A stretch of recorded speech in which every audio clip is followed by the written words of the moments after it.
tudo novo. Vem mais uma vez e agita todo meu ser. Faz a se alinhar com o natural. E da terra nós que somos pó clamamos. Aviva-nos, aviva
Por onde eu passar, manifestar a tua glória, Deus.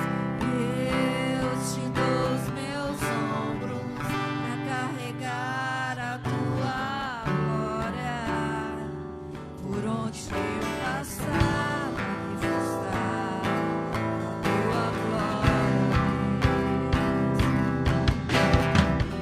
Preciso e o que é preciso e o que é procuro, a tua glória, a tua glória. E o que eu desejo e o que eu preciso e o que eu procuro, a tua glória, a tua glória. E o que eu desejo e o que eu preciso e o que eu procuro, a tua glória, a tua glória, a tua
algo que dói meu coração.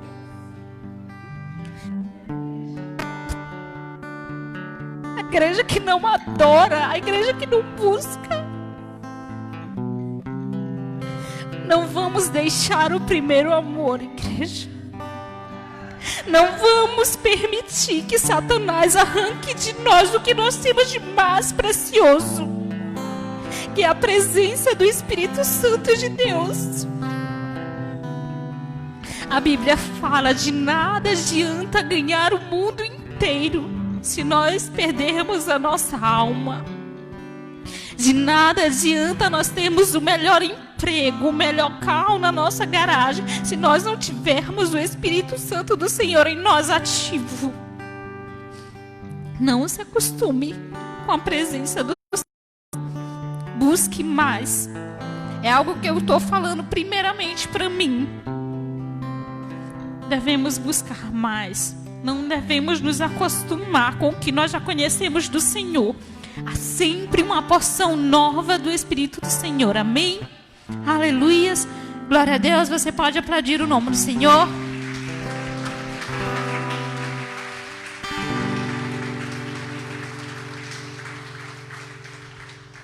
Amém. Tem alguém que nos visita essa noite? Alguém aqui? Alguém aqui? Alguém aqui? Ninguém? Amém. Glória a Deus. Aos que já são da casa, mais um domingo, sejam bem-vindos em nome do Senhor. Mais um domingo que nós estamos aqui juntos, glorificando e engrandecendo o nome do nosso Pai. Amém? Vamos abrir as nossas Bíblias lá em Provérbios 11, 24, né? Vamos trazer ao gasofilaço os nossos dízimos e as nossas ofertas.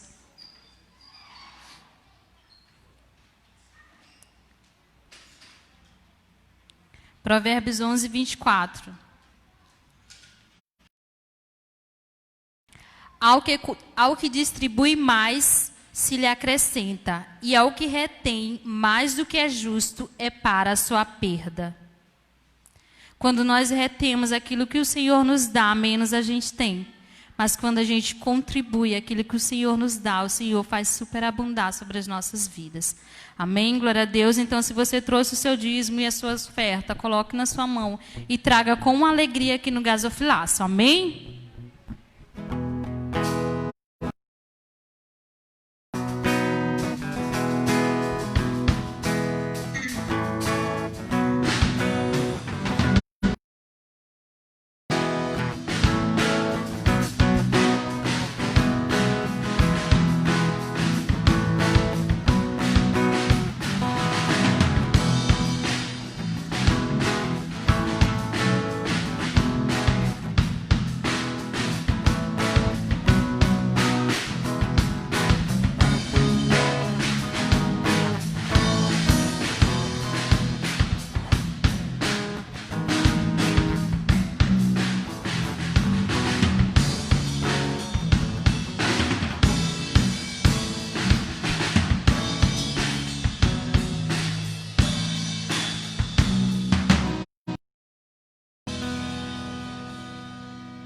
Amém. Mesmo sentado, estenda a sua mão aqui para o gasofilaço.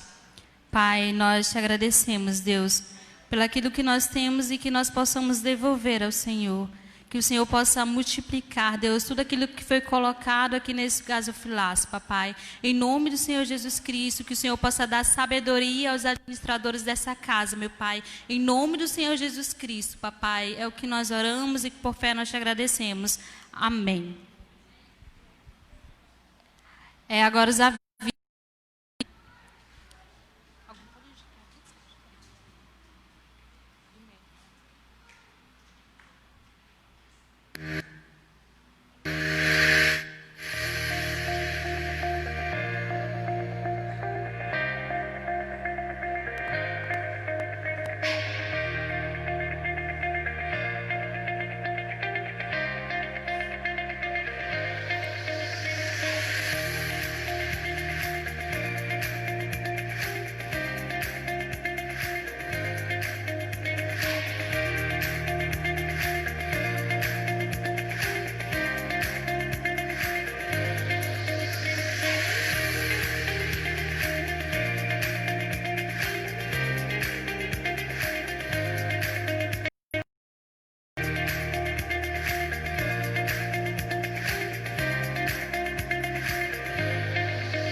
Chá das Mulheres Especial, Chá Rosa, nesse sábado agora. Não percam, convide suas amigas.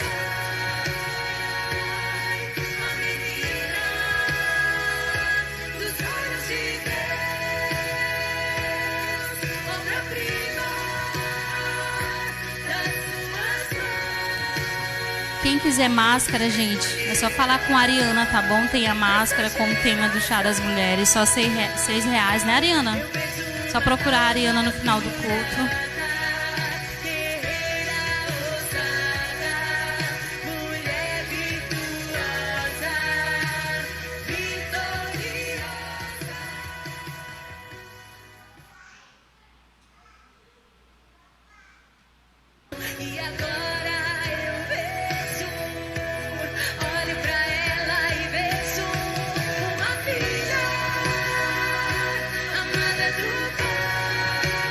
horas da tarde, dia 31, nesse sábado.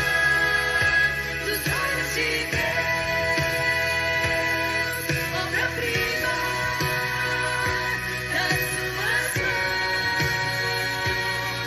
escolhida nessa geração.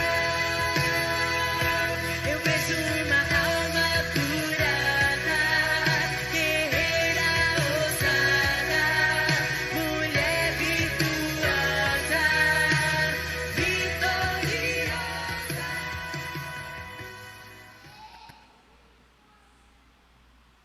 Amém?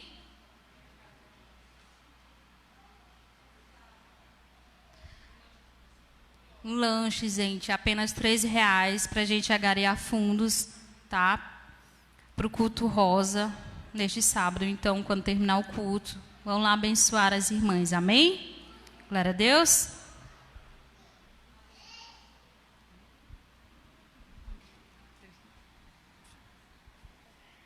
Amém. Gostaria de chamar o pastor, que vai estar trazendo a palavra nesta noite. Pastor Edir Gerson.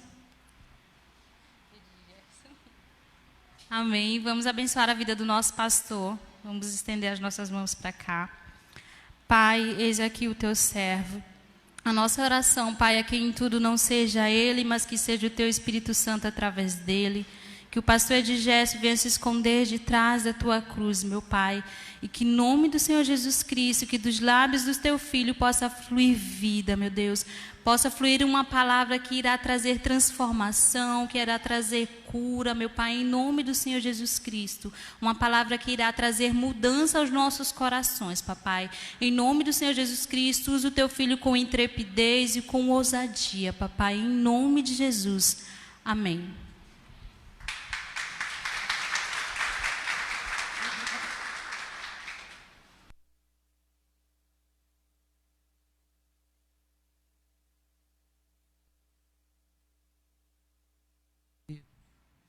Amém, queridos. Graça e paz.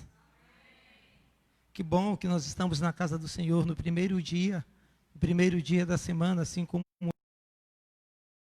com sabedoria e entendimento, vir e trazer mais pessoas. Então, venha e traga mais pessoas. Cada vez que você vier, você traga um. Isso vai nos forçar a aumentar essa casa para lá, que é esse nosso propósito. Amém?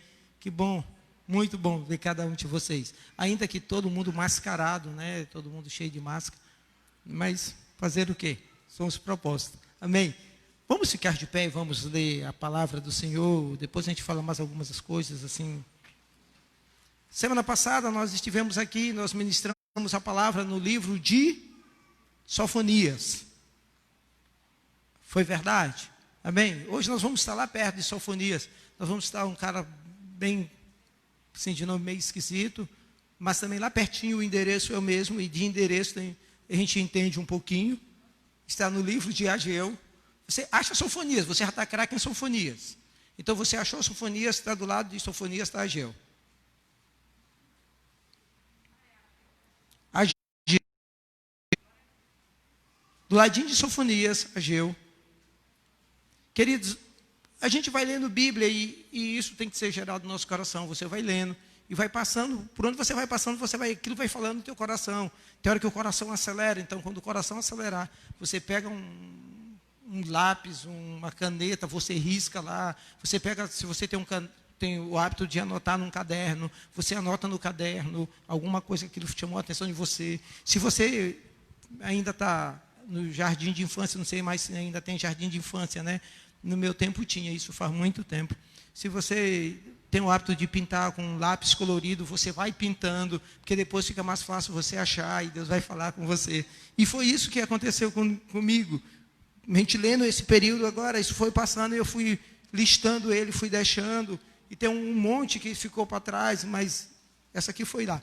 Então nós vamos ler Ageu, capítulo 1, verso 1 ao verso 6. Todo mundo amém? Então vamos embora.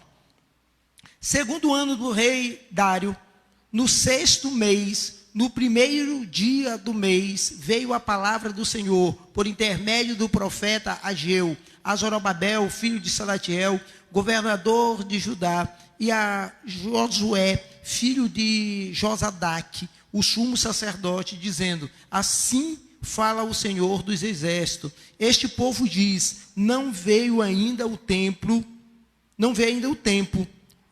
em que a casa do Senhor deve ser edificada. Veio, pois, a palavra do Senhor por intermédio do profeta Ageu,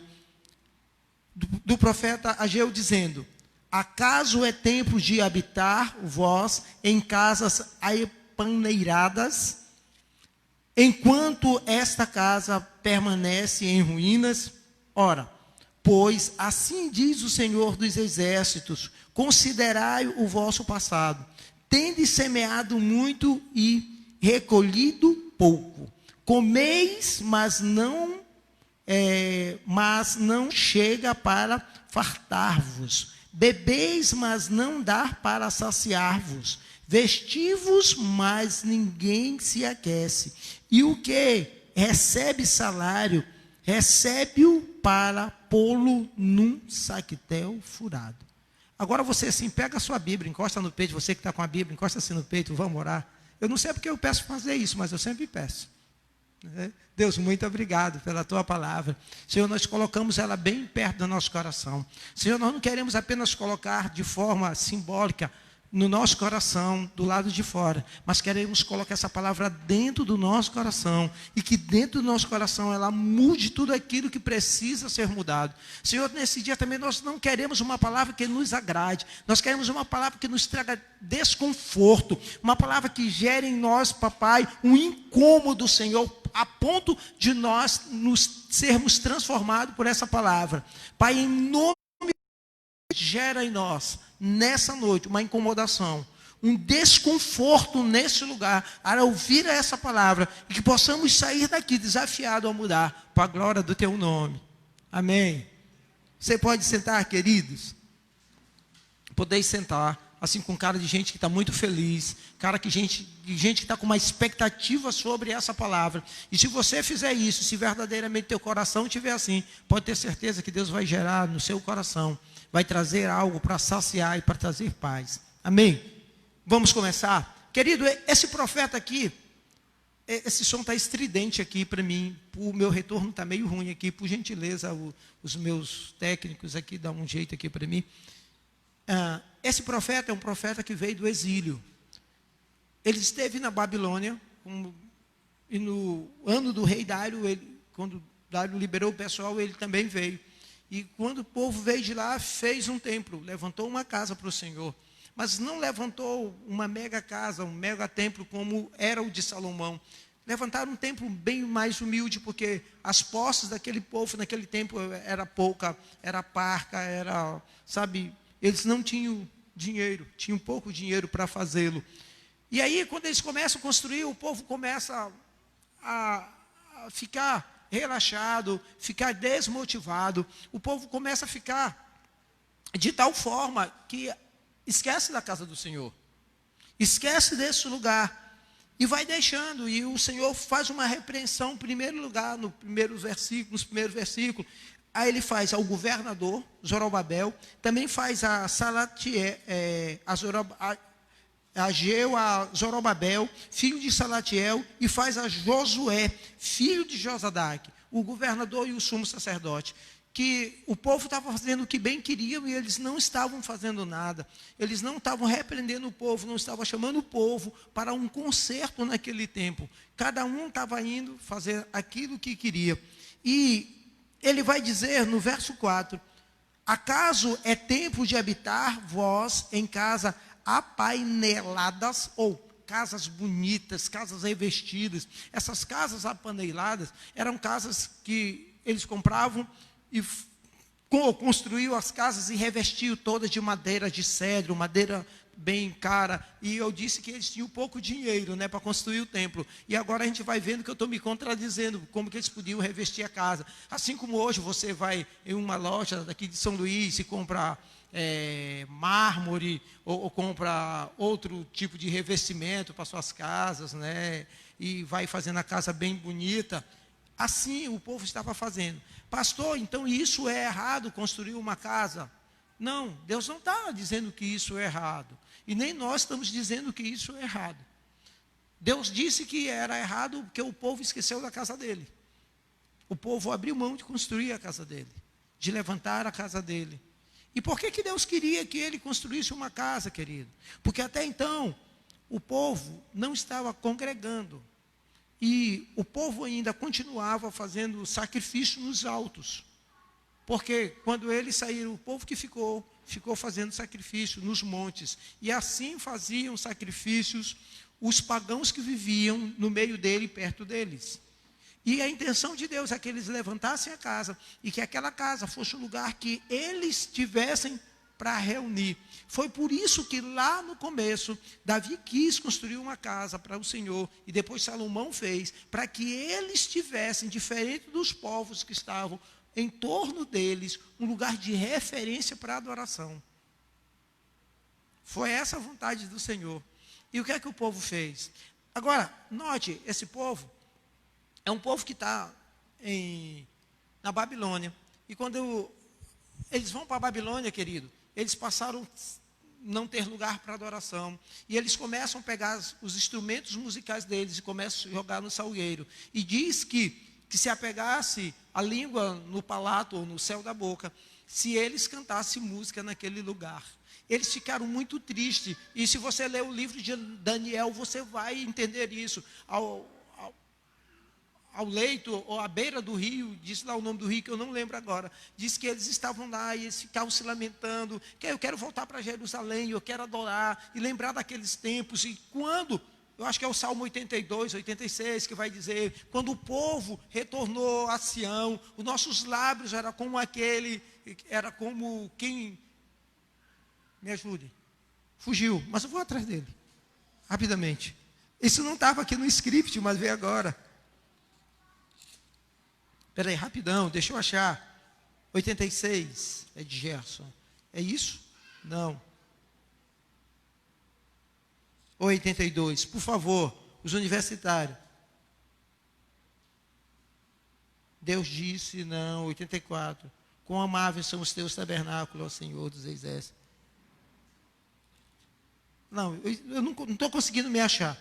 Mas o que eles diziam, em resumo, que quando a gente voltou a Sião, a nossa boca se encheu de riso. Logo todo mundo dizia, grandes coisas fez o Senhor por ele. Sim, grandes coisas fez o Senhor por nós. Por quê? Porque eles tinham voltado para casa. E agora, depois de voltar para casa, querido, eles acabaram esquecendo tudo. Queridos, um dia nós fomos assim. Um dia nós chegamos na presença do Senhor, ou talvez nesse lugar, ou em outro lugar, você converteu em outro lugar, outro está aqui, ou você que converteu aqui está em outro lugar. Quando nós convertemos e dissemos a mesma coisa. Senhor, a minha vida é para Ti, é o que se diz no primeiro amor. E nós falamos assim, fazemos juras de amor, nós fazemos juras tão grandes, assim como hoje nós temos feito jura para uma mulher faz para um homem. E depois de alguns meses, a gente decide, ou alguns têm decidido, a separar, a ir embora e largar, porque a incompatibilidade de gênero, nós não conseguimos mais nos entender. Ele é um homem da noite, eu sou uma mulher do dia, ele gosta do Flamengo, eu gosto do Vasco, ele gosta de vermelho, eu gosto de amarelo. Olha quantas coisas bobas nós achamos para desculpa para nos separar. Pois assim estava esse povo. Ele esqueceu do que eles tinham dito. E agora estava lá e Deus está fazendo uma repreensão a eles. E por que Deus os repreende? Olha o que Deus diz a ele, querido. Deus é um Deus pedagógico. E em determinado tempo Deus vai permitir que coisas aconteçam para despertar em você um erro. Para despertar em mim e em você que nós estamos errando, que nós precisamos voltar. E se a gente não voltar, vai apertar. Vai aumentar. E o primeiro ponto é o que Deus fez para chamar a atenção do povo que retornou do exílio. O que é que Deus fez? No verso 6, ele vai fazer isso. Deus retirou a bênção.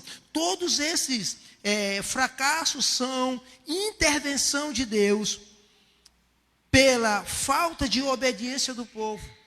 Leia o Salmo 6 comigo, o verso 6 desse Salmo, do livro onde nós estamos lendo. Ó, que ele vai dizer, tendo semeado muito e recolhido pouco. Querido, não era que não tinha chovido, não era que a semente era ruim, não era que a semente não era qualidade, não era que o solo não era um solo adequado, não. É porque a mão do Senhor era contra o povo. Porque o povo tinha se tornado mau e desobediente. E ele está dizendo, vocês podem semear muito, mas vocês vão colher pouco, porque eu estou contra vocês. Ele vai dizer mais, cadê? Comeis, mas não chega para fartar-vos. Sabe, parece que o povo tinha uma solitária, e o povo estava comendo, e nada saciava o povo. Nada saciava, nada trazia saciedade ao povo. Sabe, hoje a gente vê os nutricionistas, diz para você que você precisa comer alguma coisa que encha você, que traz aquela sensação de saciedade, que você tem que comer não sei o quê. Não, para ele não adiantava. Para ele podia comer o que quisesse, não tinha jeito. Porque era a mão de Deus contra eles. Era Deus trabalhando, chamando a atenção. Querido, Deus é um Deus pedagógico. Assim como nós corrigimos nossos filhos, e às vezes nós precisamos ser duro com eles. E a Bíblia diz que é para a gente corrigir, às vezes, nossos filhos com vara, quando necessário. Sim, pega uma varinha assim, de goiabeira, né? Espinho não, mas de goiabeira é deliciosa. E a gente precisa corrigi-los. Assim Deus está fazendo com esse povo. Sabe, Israel era um povo essencialmente agrícola, querido. E quando Deus precisava chamar a atenção deles, o que Deus fazia? Deus mexia na natureza. Deus tinha um controle. Tinha não, Ele tem um controle de todas as coisas ainda. Não se assuste. Mesmo em meio ao mecanismo que nós temos e tudo, a ciência e tudo que nós temos, Deus ainda não perdeu o controle de todas as coisas. Ele continua sendo Deus sentado no seu alto e sublime trono e com controle de todas as coisas nesse lugar. Então ele está dizendo que eles não se fartavam, querido. Eles bebiam, mas não dá para saciar-vos. Sabe quando você comeu uma comida salgada, e para a gente aqui que é do Nordeste, aqui no Maranhão, você comia comida salgada porque você não tinha geladeira e você bebia água a tarde toda? Sabe, aquela água de pote. E aquela água de pote era boa, né? Porque se deixava uma caneca, aí você vinha, metia a mão no pote, tibum, aí a água vinha, você metia até aqui, vinha e bebia, aí deixava a caneca lá e vinha o outro, bebia. Meu Deus, quanto beber água de pote assim com caneca, gente?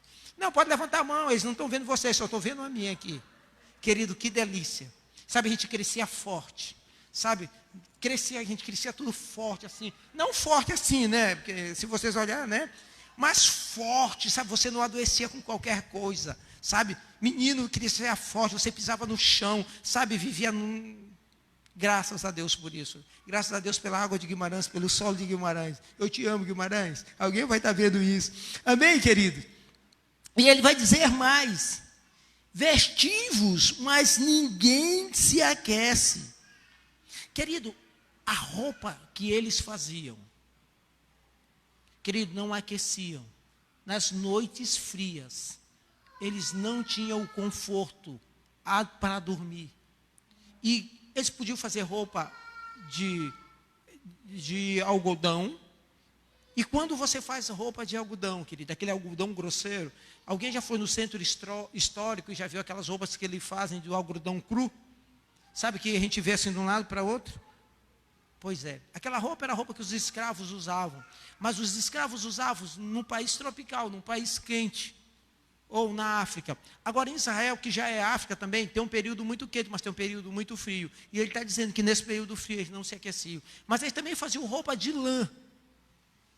As ovelhas não estavam dando uma lã boa para que eles pudessem fazer boas roupas. Queridos, quantos de nós está trabalhando, querido? E está fazendo hora extra, está fazendo tantas coisas, e a gente não consegue pagar as nossas contas. Deus está nos trazendo hoje uma chave para que a gente vire e para que a gente solucione problemas. Deus está trazendo para mim e para você chaves para que nós possamos abrir portas que estão fechadas, o que nós fechamos. Deus está querendo mudar a nossa sorte. Deus é um Deus sábio que quer nos ensinar. Então fica atento que Deus quer falar comigo e com você. Deus está falando conosco, querido. Outro dia eu conversando com meu discípulo Quaresma, quarta-feira, lá em casa, a gente sentado, eu já tinha ouvido isso, ele foi fazer um discipulado lá em casa, ele, mas irmã Socorro. E ele dizendo que ele não se preocupa com o preço da carne. Ele se preocupa em servir a Deus e ser fiel a Deus. Porque se ele for fiel a Deus, a carne pode custar o preço que custar. Deus vai trazer carne para a mesa dele. Você pode dizer glória a Deus por isso? Querido, essa é a visão correta que nós precisamos ter. Porque eu sirvo um Deus que não perdeu o controle. É o Deus que manda um corvo levar comida, levar carne para um servo dele, que está dentro de uma caverna. Esse é o Deus que nós servimos. O corvo se alimenta de carne, querido. Mas Deus está dizendo, corvo, tu vai levar e tu não vai comer no meio do caminho.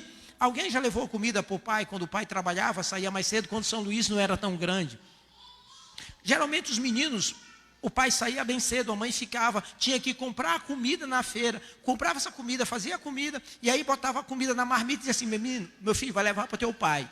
No meio do caminho, o menino sentava, comia uma parte da comida do pai, sacudia a marmita assim para ficar, para não ficar os buracos, e depois entregava para o pai. O corvo não fez isso, querido.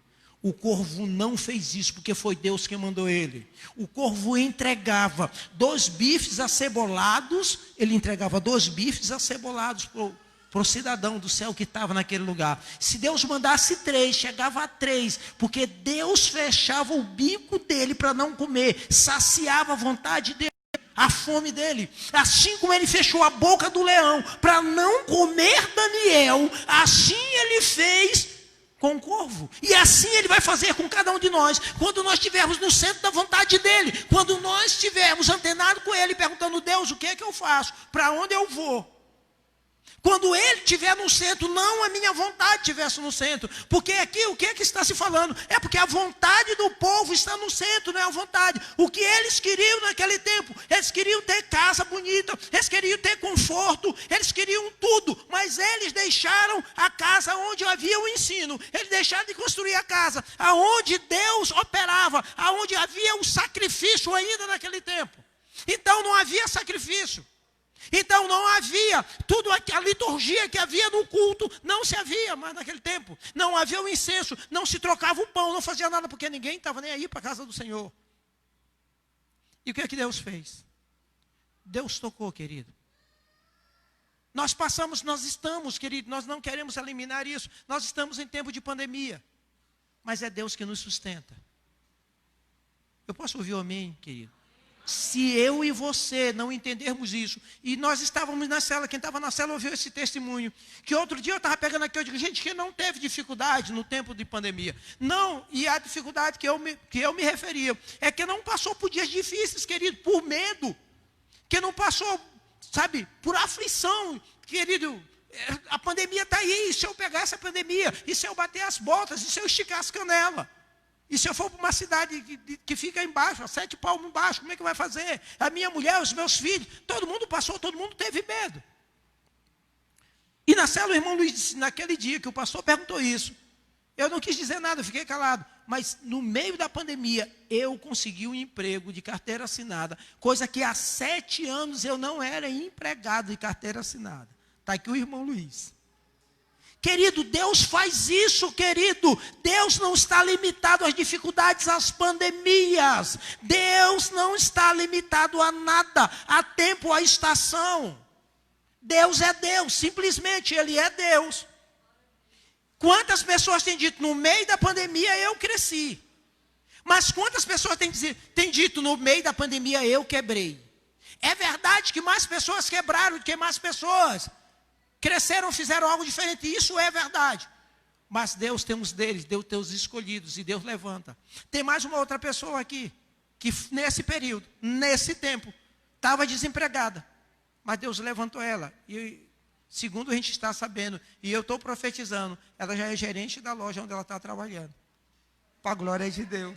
Não, gente, para a glória de Deus, amém?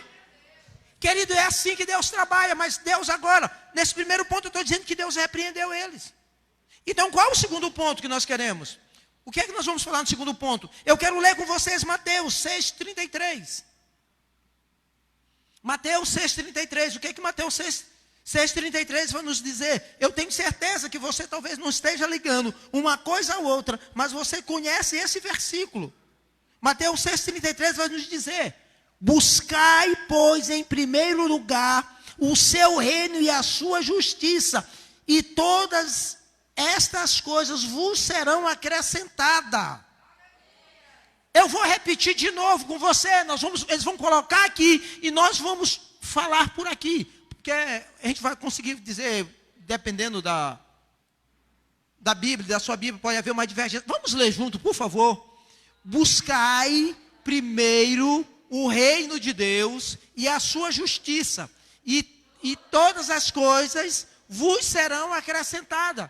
Querido, os discípulos de Jesus estavam preocupados. Eles eram homens que tinham que trabalhar para sustentar a sua família. E quando eles chegaram até Jesus, eles perguntaram: mestre, como é que vai ser agora? E nós deixamos tudo. Nós deixamos o barco, nós deixamos as redes. Como é que vai fazer para a gente levar o chape-chape lá para casa? Como é que vai ser para as roupas? Ele disse: olha, buscar em primeiro lugar o reino de Deus e a sua justiça. E as demais coisas. Que outras coisas? O que era que eles estavam pedindo? O que é que eles estavam pensando? Como é que ele vai vestir? Como é que a gente vai comer? O que é que a gente vai calçar? Ele diz que as demais coisas. Ele acrescenta. E daí ele vai falar do lírio do campo, das aves do céu, e falar de Salomão. Que Salomão nem Salomão em toda a sua glória se vestiu tão bem quanto eles. Olha o que Jesus diz: buscar em primeiro lugar o reino de Deus e a sua justiça. Isso é a vontade de Deus, deve estar em primeiro lugar em nossas vidas. Quando buscamos o reino de Deus, acima de tudo, Deus cuida das nossas outras necessidades. Precisamos mudar as nossas prioridades. Normalmente, colocamos em primeiro lugar os nossos interesses: família, bem-estar, roupa, comida, amizades, e por aí vai. Tantas outras coisas que nós sabemos, querido, que nós colocamos em primeiro lugar. O povo de Ageu fez. O que foi que o povo de Ageu fez? Diz que eles estavam construindo casa e que eles estavam plantando, e o que eles plantavam, eles não conseguiam se alimentar daquilo. E eles estavam comprando roupa, ou fazendo roupa, e as roupas não aqueciam ele. Eles estavam plantando as vinhas dele, e as vinhas dele, o vinho deles não saciavam eles. O vinho não era bom, era de péssima qualidade. E nem vinho tinha.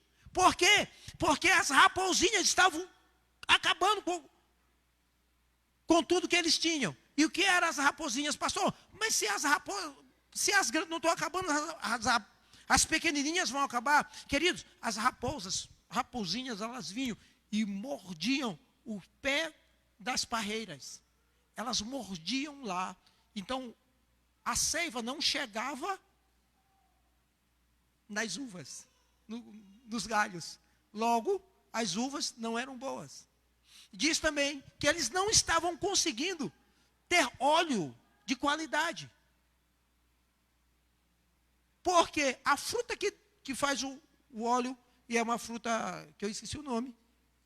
Eu estou esquecendo tudo hoje, né, gente?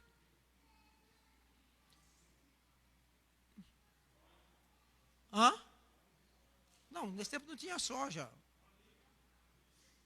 Agora vocês falando de máscara, eu aqui, você conseguiu ouvir?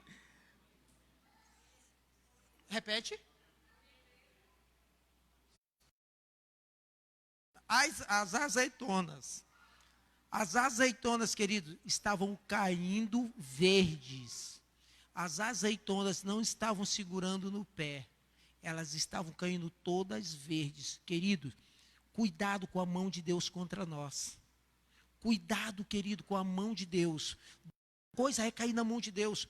Quando Davi contou um povo, disseram para Davi, disse: ó, Deus está querendo te pegar, Davi. Deus está contigo, está por aqui, ó, contigo. Ele disse: ó, escolhe 3 coisas: cai na mão dos seus inimigos, o povo morrer, ou tu cai na minha mão. Ele disse: para cair na tua mão, porque tu é misericordioso.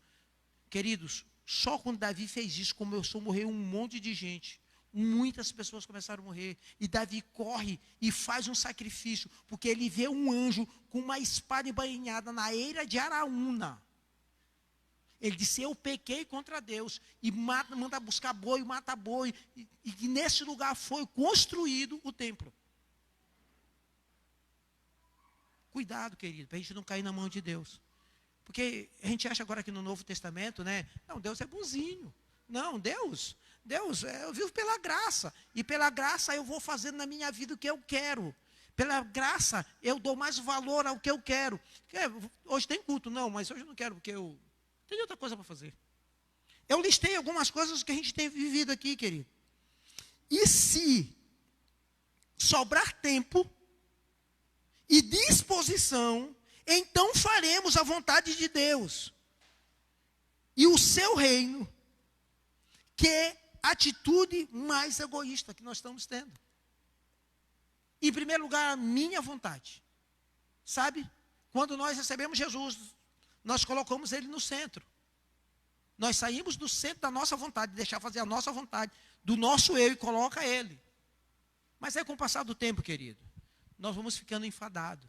Com o passar do tempo, nós vamos ficando cansados. Nós vamos deixando de buscar. Lembra que a ministra de louvor falou aqui? Nós vamos deixando de buscar, nós vamos deixando de ter comunhão, nós vamos deixando de ter sede, de ter vontade de busca do Senhor. Então a gente começa a fazer tudo para nós. Querido, é errado fazer tudo para nós? Não.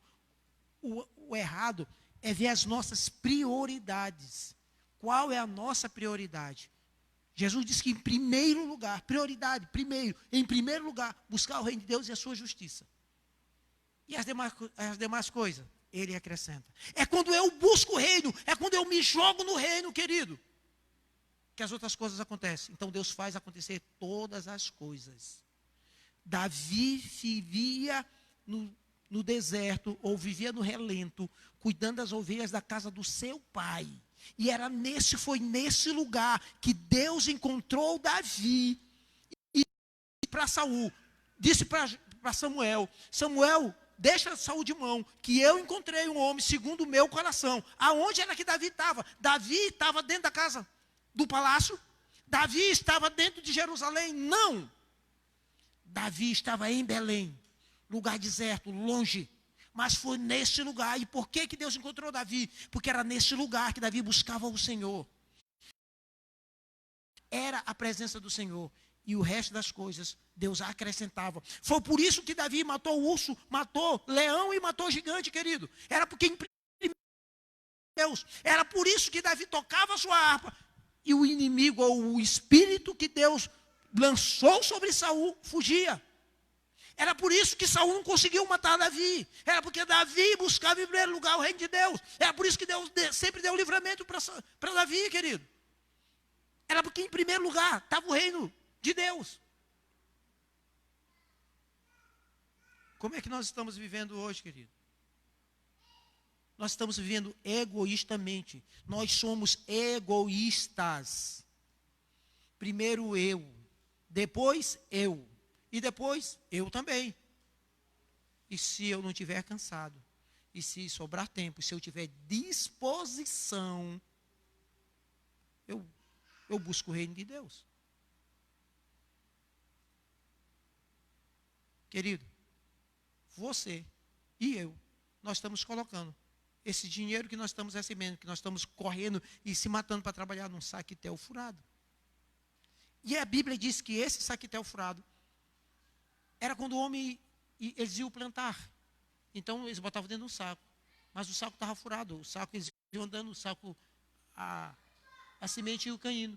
E o passarinho vinha comendo atrás deles. E quando ele olhava para trás, ele não plantou. Porque o plantar é você abre a cova, joga a semente. O passarinho comeu, não tinha mais. Ele plantou algumas, mas a maior parte o passarinho comeu. E exatamente nesse texto, ele diz que o dinheiro estava bem guardado.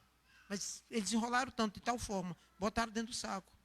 Mas o saco estava rasgado. Não sei quantos de vocês, alguma vez foi na quitanda fazer alguma compra. E você foi no interior, aqueles calção, era tudo rasgado. E a gente ia com dinheiro. Quando tu chegava lá, tu descobria que o dinheiro tinha se perdido no meio do caminho. Querido, tu voltar com o coração na mão, tentando achar e pedindo para todo mundo não pegar o teu dinheiro, porque se pegasse o teu dinheiro, tu levava uma surra. E quantas vezes eu perdi? Moeda, então, porque tu enrolava assim no cós da roupa, né? Adeus, foi embora, perdeu. Tu perdeu o dinheiro e achou uma surra. Achou umas bolachas, legal, você achava. E assim era o povo de Israel, naquela geração. Essa geração, querido, não está diferente. Nós estamos buscando em primeiro lugar a nossa satisfação. E que ninguém se engana, mas eu estou vindo na casa do Senhor. Mas como é que está o teu coração? Você só vem no dia que você quer? O que sobra que você dá para Deus?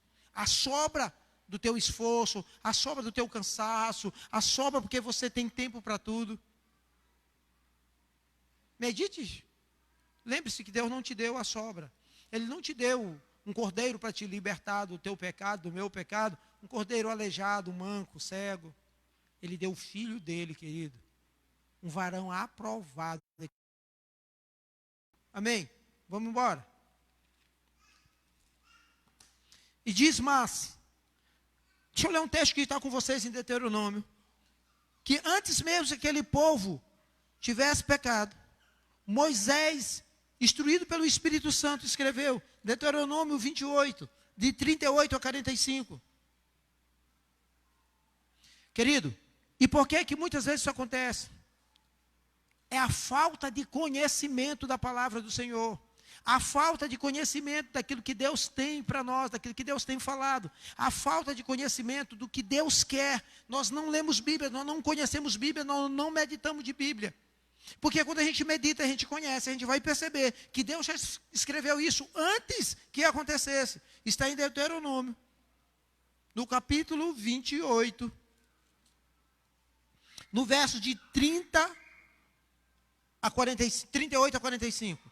Diz o seguinte: já? Lançarás muita semente no campo, porém colherás pouco, porque o gafanhoto a consumirá. Plantarás e cultivarás muitas vinhas, porém do seu vinho não beberás, nem colherás uvas, porque o verme as devorará. Em todas os teus limites terão oliveiras, porém não te ungirás com óleo, porque as tuas azeitonas cairão. Gerarás filhos e filhas, porém não ficarão contigo, porque serão levadas ao cativeiro. Todo o teu arvoredo e o fruto da tua terra, o gafanhoto a consumirá. O estrangeiro que está no meio de ti se elevará mais e mais, e tu mais e mais descerá. Ele te emprestará a ti, porém tu não lhe emprestarás a ele. Ele será por cabeça e tu serás por cauda. Todas as tuas maldições virão sobre, todas essas maldições virão sobre ti, e te perseguirão, e te alcançarão, até que sejas destruído, porquanto não ouviste a voz do Senhor teu Deus, para guardares os e os estatutos que te ordeno. Você já parou para pensar nisso? O que Deus está dizendo para nós? Isso é falta de conhecimento, porque se eu conheço a vontade de Deus, eu tenho que me aplicar a fazer a vontade de Deus. Se eu conheço a vontade dEle, e eu sei que a vontade dEle é boa, ela é agradável, ela é perfeita. Coloca aqui para mim, meu discípulo Lilico, ou meu discípulo Elcio. Por favor, Romanos 12, 1 e 2 vai dizer exatamente, é a nossa mente que precisa mudar, querido. Olha só, rogo-vos, pois, irmãos, pela compaixão de Deus, que apresenteis o vosso corpo em sacrifício vivo, santo e agradável a Deus, que é o vosso culto racional. E não sede conformados com este mundo, mas sede transformados pela renovação da vossa mente, pelo vosso entendimento, para que experimenteis qual seja a boa, agradável e perfeita vontade de Deus. Queridos, ela é boa, ela é perfeita, ela é agradável. Por que eu não estou sentindo isso? Porque eu tirei Deus do centro da minha vida. Eu voltei para o lugar que eu estava antes de conhecer a Deus. Eu dei o lugar para Ele, eu digo, Deus governa, Deus fica no centro, Deus, tu vai governar, tu vai estar aqui, tu é o dono da minha vida. Mas agora eu estou dizendo, eu digo, Deus, eu estava pensando melhor, sabe? Esse trono aí era meu, sabe? Eu camuflei ele, eu botei, estufei, ele ficou tão bonito, e eu estou querendo sentar nele de volta. E o que é que Jesus vai fazer? Ele disse, não, filho, se você quer, eu não posso fazer nada. Então, Jesus senta, me devolve. E eu sento, e aí eu volto a fazer aquilo que eu fazia antes. Pior, que agora eu estou crendo que eu estou fazendo a vontade dele, porque a da religiosidade, eu me tornei um religioso. E a Bíblia diz que o segundo estágio é pior do que o primeiro. Eu posso ver, assim, misericórdia? Alguém pode dizer misericórdia? Porque é isso que está acontecendo, querido. Tem Tadel? Não, Tadel não, eu não vou no Tadel, porque eu estou cansado, eu trabalhei o dia todo.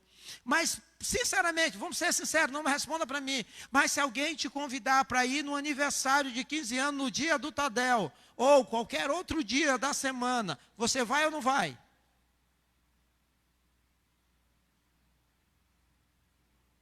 Se fosse no dia do Tadel, disse assim, querido, hoje vai ter uma conferência e o pastor Luciano Subirá, vai aqui, pastor Luciano Subirá, estou fazendo propaganda sua, o senhor é homem de Deus. Se ele dissesse que ele estaria aqui, vinha ou não vinha?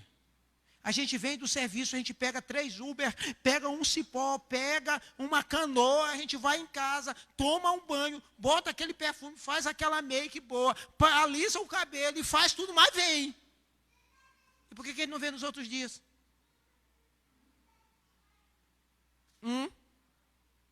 Por que nós não viemos nos outros dias? Aí a gente começa a dizer, não, porque eu estou cansado. Mas o cansaço é só quando não tem ninguém de fora na igreja. O cansaço é só quando... Você está vendo como os nossos argumentos são poucos? Como os nossos argumentos são falhos? Quando os nossos argumentos não se sobrepõem à realidade? Era o que o povo estava dizendo para Deus. Disse, Deus, Ageu, cara, esse templo aí, você sabe que no final desse livro, ou no meio desse livro, Ageu vai dizer que a glória da segunda casa seria maior do que a da primeira. É nesse tempo que ele fala. Que a glória da segunda casa, daquela casa que eles estavam desprezando, da casa que eles estavam achando que não ia valer a pena, da casa que eles estavam achando que eles estavam desprezando, pois essa casa... a casa de Salomão, porque nessa casa, o rei, o todo-poderoso, o leão da tribo de Judá, aquele que era, aquele que é, aquele que há de vir, entraria nela ele estaria.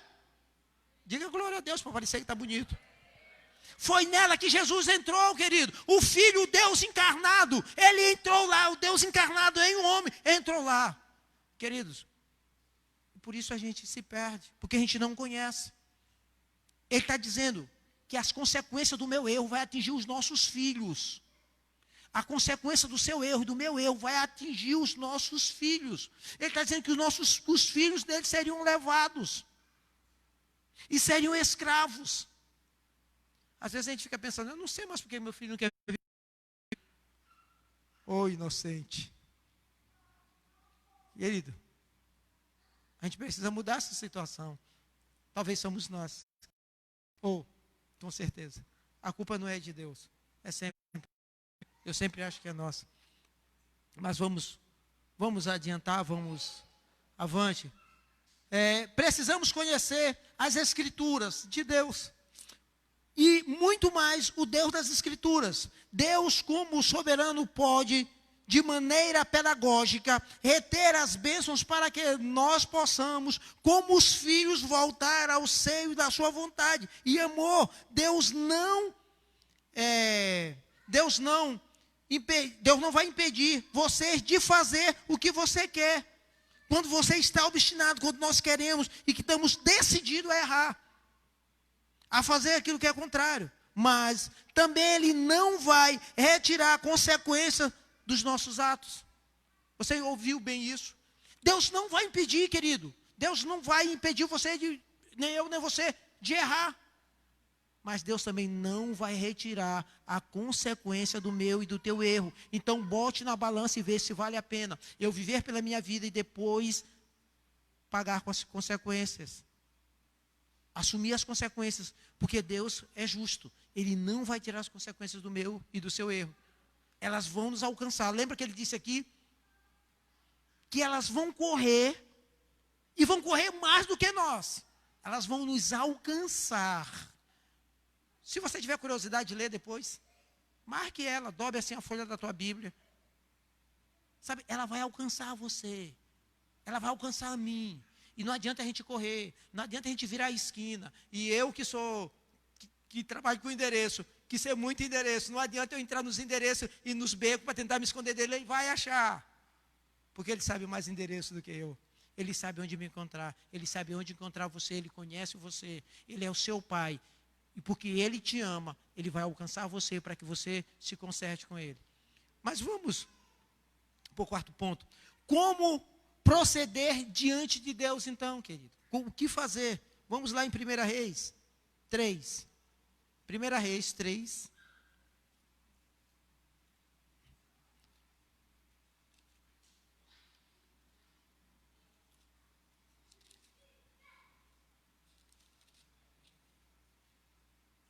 Nós vamos ler o verso 5, depois de 9 a 15. Verso 5, depois do verso 9 até 15. Porque senão vai ficar muito extenso. E o tempo ali está correndo. Amém? Olha o verso 5 que diz: Em Gibeão apareceu o Senhor a Salomão, de noite em sonhos, e disse-lhe Deus: Pede-me o que queres que eu te dê. Pedes o que tu queres que eu te dê. No verso 9: Dá, pois, ao teu servo coração compreensivo para julgar o teu povo, para que prudentemente discirna entre o bem e o mal, pois quem poderia julgar a este grande povo? Estas palavras agradou o Senhor, por haver Salomão pedido tal coisa. Disse-lhe Deus: já que pediste estas coisas e não pedistes longevidade, nem riqueza, nem a morte dos teus inimigos, mas pedistes entendimento para discernir o que é justo, eis que faço segundo as tuas palavras. Dou-te coração sábio e inteligência, de maneira que antes de ti não houve teu igual, nem depois de ti o haverá. Também até o que me não pedistes, eu te dou, tanto riqueza como glória, que não haja teu igual entre os reis por todos os teus dias. Se andares nos meus caminhos e guardares os meus estatutos e os meus mandamentos, como andou teu pai, prolongarei os teus dias. Despertou Salomão, e eis que era um sonho. Veio a Jerusalém e pôs-se perante a arca da aliança do Senhor, e ofereceu holocausto, apresentou oferta pacífica e deu um banquete a todos os seus oficiais. Uau! Então qual o segredo, qual a chave que nós precisamos para acertar? Como proceder diante de Deus? Queridos, Salomão estava com todo o reinado de Israel, ainda não tinha se dividido. Até então tinha havido 2 reis, Saul, um péssimo rei, Davi, um excelente rei, um guerreiro, o homem que matou o gigante. E agora vem Salomão. E Salomão, diante do Senhor, tem um sonho. E Salomão vê tudo aquilo e pede, Deus diz para ele: Salomão, pede o que tu quiseres que eu te darei. E Salomão, instruído pelo seu pai, olhando o caminhar do seu pai, olhando o que o seu pai fez, olhando como o seu pai procedeu diante do Senhor, vendo as pegadas do seu pai, ele disse: me dá coração sábio para que eu conduza esse povo, esse tão grande povo teu. Olha só, o povo era grande. Então, se você tem um grande povo, o teu coração pode dizer assim: meu Deus, eu estou poderoso. Mas Salomão sabia que o grande povo, ou o povo numeroso, o povo grande, poderoso, era do Senhor. Tinha alguém acima dele. E ele pediu sabedoria. Querido, eu estou querendo dizer para você que você é povo grande, você é povo numeroso, mas tem alguém acima de você, há um Deus acima de você, um Deus que governa, que te deu a vida, que deu o fôlego de vida para você, querido. Você precisa pedir sabedoria para andar com a sua vida, para governar a sua vida, para fazer aquilo que agrada ao Senhor, porque você foi plantado para o louvor da glória de Deus, querido. Você não foi plantado para o louvor da sua glória. Em tudo que eu e que você faça, tem que glorificar o nome do Senhor. Em tudo que eu faça, aonde eu estava. E hoje eu conversava com um irmão nosso, nós estávamos andando. E caminhando, e assim, querido, a gente aproveita para discipular o tempo todo. Todo tempo estou sendo discipulado, todo tempo estou discipulando alguém. E a gente conversando, e ele falando de uma certa situação de uma pessoa. Eu disse, irmão, nós já achamos um motivo para orar para essa pessoa. Por isso nós fomos colocados, é para esse tempo, você foi colocado nesse lugar para orar por essa pessoa. Assim como o tio de Radassa tinha sido colocado naquele lugar para alertar Radassa, dizer, Radassa, foi para esse tempo que você foi escolhida, para que os judeus não morram, mas para que eles sejam libertados. É esse tempo. Aonde você está, aonde eu estou, é para a glória de Deus. É para que o reino seja manifesto. E olha o que Salomão fez. Olha o que Salomão pede. Quando eu agrado o coração de Deus e coloco o reino em primeiro lugar, o resto ele acrescenta, querido. É quando eu coloco Deus.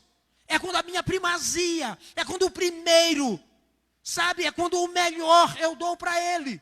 O resto ele traz, ele devolve, porque Deus não é injusto. Isso acontece quando eu sou dizimista e trago meu dízimo à casa do Senhor. Deus me sustenta. É quando o melhor da minha vida eu gasto na presença do Senhor. Ele me habilita para ter dias felizes. Minha casa tem paz, minha casa tem alegria. É quando eu saio para discipular pessoas, para ganhar pessoas. Deus coloca uma alegria no meu coração que não tem vendaval, não tem pandemia, não tem nada que tire, porque eu estou fazendo a obra dele e ele nos enche de alegria, querido. Foi para isso que eu e você fomos colocados nessa geração. Nós não fomos colocados nessa geração para viver bem em casas bonitas. Sim, isso tudo faz parte. Isso tudo faz parte, e Deus vai dar e vai acrescentar, e Ele vai dar muito mais para você. E eu sempre lembro do irmão que foi da nossa igreja, que esteve na nossa igreja. Nós tínhamos encontro perto de carnaval, e um monte de pessoas, vários estudantes, que iam fazer Enem nesse tempo, disse, eu não vou para o Enem, eu vou ficar, porque eu vou estudar, porque eu preciso passar nesse Enem. Você sabe o que ele fez? Ele foi para a chácara, para o retiro. Ele foi para o retiro. Passou aí lá no retiro, ele ficou preocupado? Não, ele esqueceu. Ele esqueceu. Deixa eu dizer o final para você. Hoje ele é médico. Médico. Ele é médico. Ele passou naquele tempo. E muitos dos que não foram, não passaram. Na verdade, foram 2 que foram. 3. 2 passaram para medicina. E 1 passou para direito. E os outros? Quem está aqui sabe de quem eu estou falando. Eles foram e passaram. E todos já são formados. Estão exercendo a sua profissão. O reino de Deus é assim, querido. O reino de Deus é assim. É assim que o reino de Deus faz. Quando você não abre mão. Nós estamos próximo a perder alguém da nossa igreja. Ou não é só um alguém, 2 alguém. Eles vão embora. E não vão embora, querido, mudar de igreja. Não. Eles também não vão para Cuba. Não, eles vão para Portugal. Diz aleluia, gente. Eles vão para Portugal. Porque um deles passou para uma universidade. E talvez o único do Brasil. Do Maranhão eu sei. Talvez o único do Brasil. Para ir embora. Nós vamos ficar desfalcados. O coração já está ficando apertado. Mas eu estou feliz, porque é quando a gente prioriza o reino, Deus devolve, querido. É quando a gente tem um coração humilde. É quando a gente está ali. É quando a gente está botando em primeiro lugar o reino de Deus. Deus faz todas essas coisas. Esse casal começou a vir na nossa igreja, a gente estava lá atrás. E eles fizeram um voto com o Senhor. Senhor, que o pastor procure a gente, que fale com a gente. E aí a gente foi fazendo esse processo. E a gente se apaixonou por eles, agora eles vão embora. E agora nós estamos mais apaixonados ainda.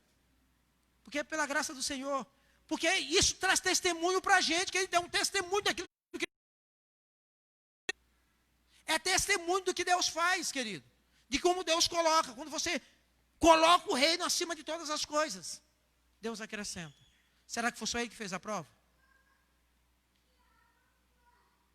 Ele é um dos nossos baixistas, a esposa, uma das pessoas que toca o violão na nossa igreja.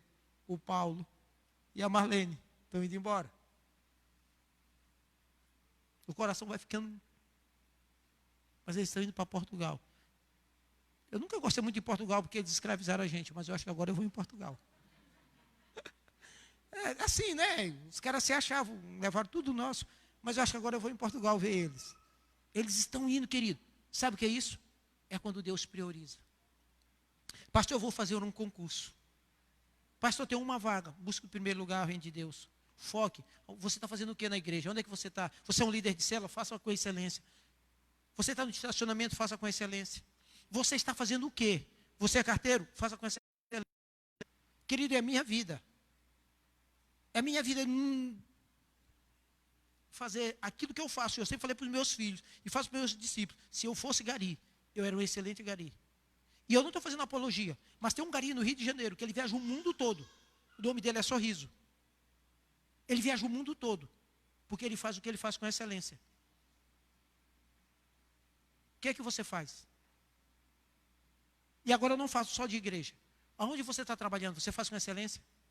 Se você faz com excelência, você está honrando o nome do Senhor. E o Senhor está vendo você e Ele vai levar você, vai tirar você de trás das vacas malhadas, vai botar você no alto. Porque é o que Deus faz. Ele tira você de lá, querido. Ele tira de você de trás das vacas malhadas. Quando você bota o reino de Deus. Porque você está honrando o nome dele. Quando eles não têm que falar do crente. Esse crente é preguiçoso, esse crente não trabalha, esse crente dá nó. Não. Você é o primeiro a cumprir todas as regras que o patrão manda. A gente faz com excelência, faz com alegria. Porque nós estamos fazendo é para o Senhor, não é para homens. É o que Paulo vai dizer em Efésios. Faça por excelência. A mesma coisa na casa do Senhor. Na casa do Senhor, faça com excelência. No reino de Deus, para o Senhor, faça com excelência. Eu tenho tempo para tudo. Eu tenho tempo para fazer todas as minhas coisas. Hoje eu não venho na igreja porque me convidaram para sair, me convidaram para... eu estou cansado. Tá, mas quando a gente vai sair, a gente não cansa? Quando a gente vai, a gente não cansa?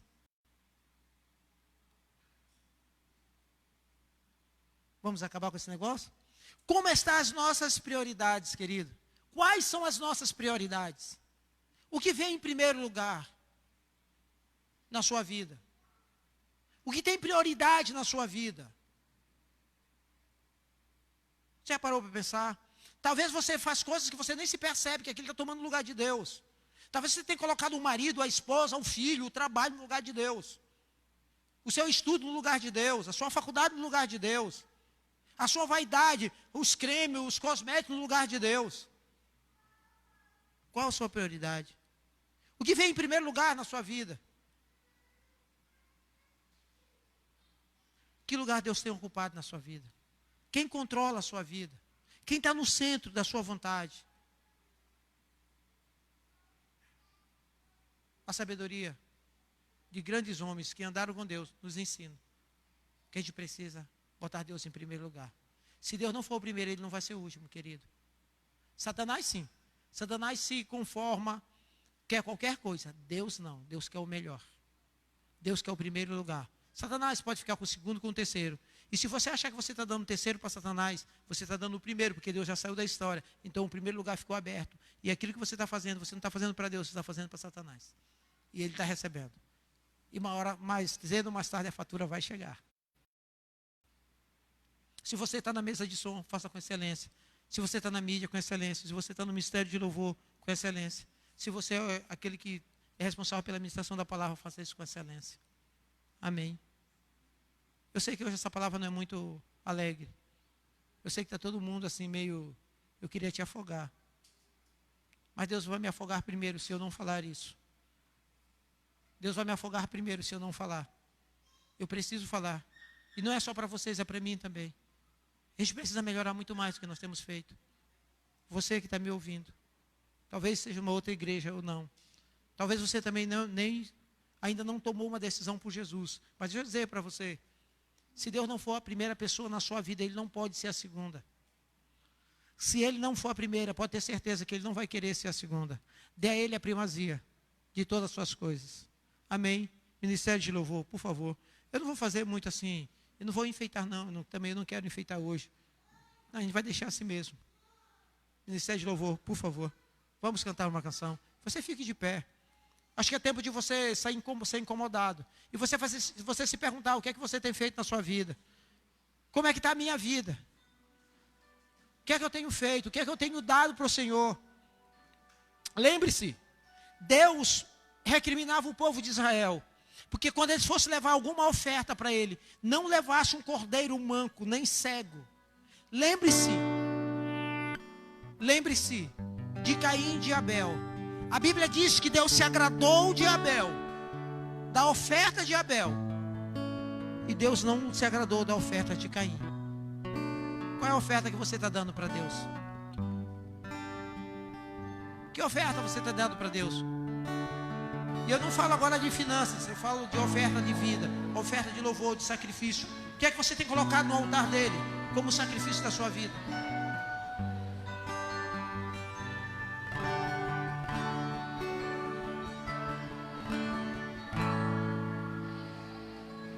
Eu me prostro aos teus pés, eu me rendo a quem tu és, me aproximo em temor, atraído por teu amor. Santo, Santo, Santo é o Senhor, poderoso.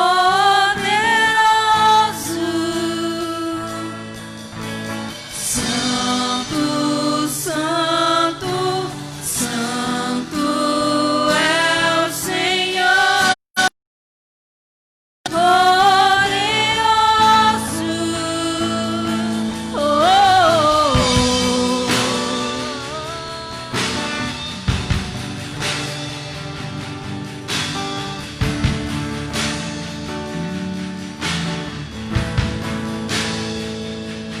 Eu me prostro aos teus pés, eu me rendo a quem tu és, me aproximo em temor, atraído por teu amor. Santo, Santo, Santo é o Senhor, poderoso. Santo,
Santo, Santo, Santo é o Senhor,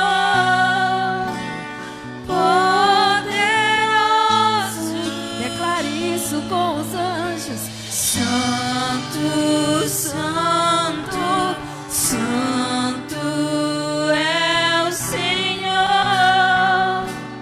poderoso.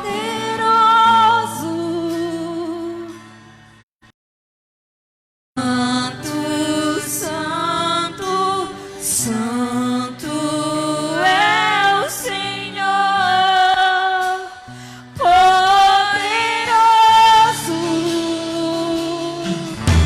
Santo, Santo, Santo é o Senhor, poderoso. Santo, Santo, Santo é o Senhor, poderoso. Que era e há de vir. Que era e há de vir. Que era e há de vir. Glorioso, glorioso Jesus. Pai, nessa hora, Senhor, nós queremos, papai, entrar naquele lugar onde o Senhor nos vê, no Santo dos Santos, Pai, e falar com o Senhor, assim como Davi disse: Senhor, tu me sondas e tu me conheces. Senhor, tu sabes o profundo e oculto do meu ser. Pai, tu sabes como eu tenho vivido. Senhor, tu sabes como eu tenho caminhado, como eu tenho vivido em tua presença.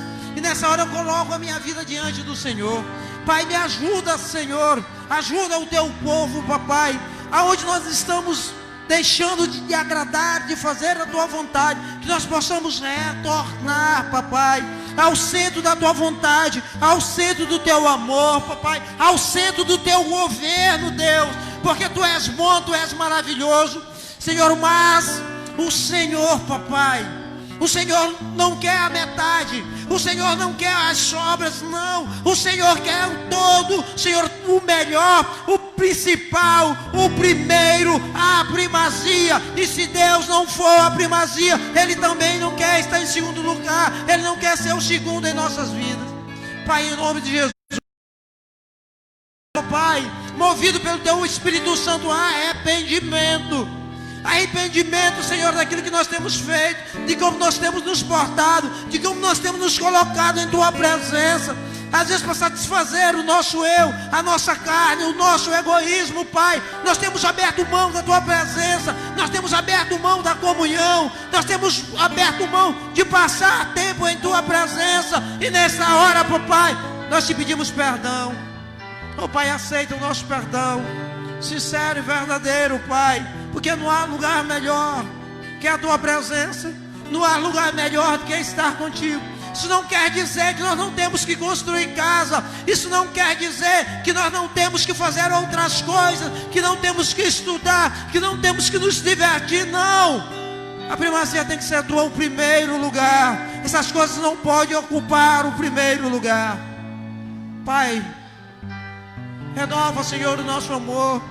Renova o nosso amor por Ti. Que volte os dias do primeiro amor. Que volte os dias de alegria. Que volte os dias, papai, que nós sonhávamos contigo. Que nós acordávamos de madrugada para orar, para Te buscar. Que nós tínhamos prazer. Que o cansaço não nos tirava da Tua presença. Pai, que o sono não nos tirava da Tua presença. Pai, que a falta de dinheiro para pagar as contas não nos tirava da Tua presença. Pelo contrário, aí que nós Te buscávamos mais. Nós estávamos diante de Ti, nós buscávamos, e quando saímos da Tua presença, nós estávamos saciados, Deus. Pai, nós não queremos viver como o povo do tempo de Ageu, que plantavam, mas não colhiam. Senhor, que bebiam, mas não se saciavam, que se vestiam, mas estavam continuamente com frio, porque eles tinham abandonado a Tua casa, Eles tinham abandonado, Senhor, os teus mandamentos. Eles tinham esquecido. Pai, renova no nosso coração a tua palavra viva em nosso coração. Aviva em nosso coração a tua palavra, para que nós possamos andar por ela, viver por ela, nos mover por ela todos os dias. Todos os dias. Que possamos andar por ela, viver por ela e nos mover por ela, para louvor da tua glória. Assim nós oramos e com fé te pedimos, Pai. Nós estamos inquietos, Senhor, não estamos confortáveis no lugar que nós estamos. Nos ajuda a mudar, nos ajuda a retornar, Pai, ao primeiro amor, aos dias de alegria, aos dias de novidade. Senhor, o dia que nós tínhamos de prazer de falar, nós tínhamos prazer de contar aquilo que tu tinha revelado na tua palavra para os outros. Oh, Pai, nós queremos voltar à tua presença, aos dias do primeiro amor. Voltando, Senhor, como diz aquele louvor, voltando para os teus braços. Voltando para os teus braços, nós nos arrependemos, Pai. O dia que deixamos, o dia que saímos, o dia que nos afastamos, nós estamos de volta, Pai, para o centro da tua vontade. Em nome de Jesus. Amém. Queridos, eu sei que essa palavra não é uma palavra confortável. Eu sei que essa palavra não foi uma palavra para massagear ego. Também nós não pregamos palavra para massagear ego. Nós pregamos aquilo que nós temos convicção que o Senhor quer falar nesse lugar. E hoje nós queremos dar oportunidade a você. Talvez você esteja longe. Talvez você, no meio desse caminho, na turbulência, você ficou para trás. Você parou, você cansou. Ou talvez você ainda não fez uma aliança com o Senhor. Tem uma igreja orando pela tua vida e pedindo a Deus que fale no seu coração, porque nós não conseguimos convencer o homem da verdade, do juízo. Só quem convence é o Senhor. O nosso papel é falar de um Deus que é bom, de um Deus que é maravilhoso, do Deus que entregou seu Filho na cruz do Calvário, para que eu e você pudesse estar aqui. Um Deus que entregou seu Filho para que o nosso nome estivesse escrito no livro da vida. E se você hoje, se você quiser fazer uma aliança com Ele, nós estamos dando a oportunidade de você vir aqui. Pastor, eu estou querendo ir, mas a perna não está conseguindo andar. Você levanta a mão, eu vou buscar você. Ou então, se tiver alguém perto de você, vai trazer você para sustentar, vai agarrar você pelo braço. Você não vai agarrar, mas vai auxiliar você a trazer. E se você também quiser, está afastado, ficou para trás no meio dessa caminhada, e se hoje você quiser retornar, nós estamos aqui para orar com você. Orar para pedir a Deus que Ele devolva o seu anel. Não que Deus tenha tomado. Às vezes a gente joga um anel no meio do caminho, a gente deixa para trás o anel, a gente deixa as sandálias, e a gente deixa uma vida de príncipe, querido, para viver uma vida de escravo. É a história do filho pródigo. Ele deixou a vida de príncipe que tinha na casa do pai dele, para viver uma vida de escravo. Se você está aqui, você quer fazer assim, nós estamos aqui para orar com você. Mas se não tem ninguém, eu quero orar mais uma vez por você. Quero orar por nós. Pai, muito obrigado pela essa palavra. Deus nos leva em paz, nos dá uma semana de vitória e novidade de vida. Nós oramos, Pai, por esse tempo que vai ter aqui, culto das mulheres, Pai, que aqui esteja repleto de mulheres que precisam saber que tem que ter um cuidado com o seu corpo, com a sua saúde, mas também mulheres que estão prontas para receber uma palavra poderosa, uma palavra de avivamento, uma palavra transformadora, uma palavra que vai, Senhor, mudar a situação, tirar pessoas do cárcere. Pai, em nome de Jesus, nos dá uma semana de vitória, de novidade de vida. Nós cremos que Tu está no controle de todas as coisas. E se Tu não estava, hoje nós colocamos o Senhor, nós colocamos o Teu senhorio sobre a nossa vida, nós colocamos, Papai, o Teu senhorio sobre a nossa casa e sobre tudo que nós temos. Pai, tudo que nós temos, tudo que nós somos é Teu e é para Ti, para louvor da Tua glória. Terminando dizendo que o Senhor te abençoe e te guarde. Que o Senhor sobre Ti levante seu rosto, tenha misericórdia de Ti. Que o Senhor sobre Ti levante seu rosto, te conceda paz, uma semana de vitória e novidade de vida, para a honra e glória do Seu nome.